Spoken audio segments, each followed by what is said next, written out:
In today's video, I'm going to teach you how to create and share a diagram in Confluence using the draw.io, also known as diagrams.net macro. We'll start on your Confluence page and finish with a published diagram that your team can view right away.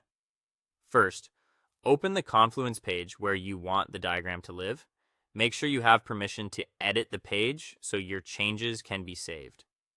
Next, click Edit at the top of the page to open the Confluence editor.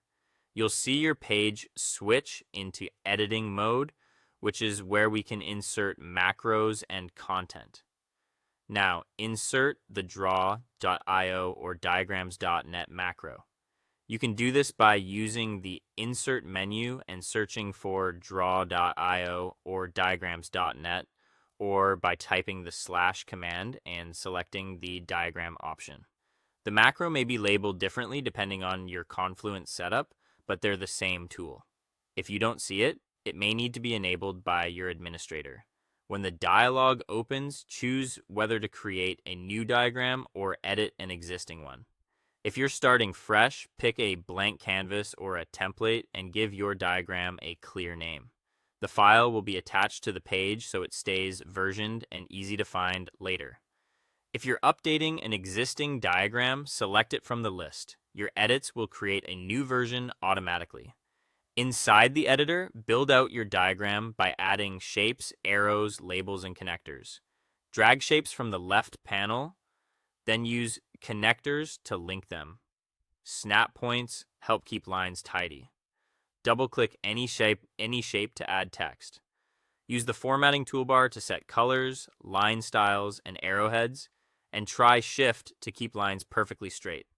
The grid and alignment tools help maintain consistent spacing.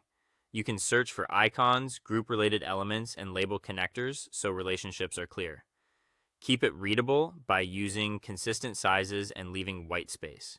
If your canvas feels cramped, adjust the page size or zoom to fit. When you're happy with the diagram, click Save in the Diagram Editor. This closes the editor and embeds a preview right on your Confluence page. You can resize the embedded diagram by dragging the corners so it fits your layout. Finally, publish the page so others can view the diagram. Click Publish at the top right. Until you publish, your changes remain in draft and aren't visible to others. After publishing, teammates can open the diagram to view it, and if they have permission, they can jump in to edit or leave comments. That's it. Your diagram is created, saved, and shared.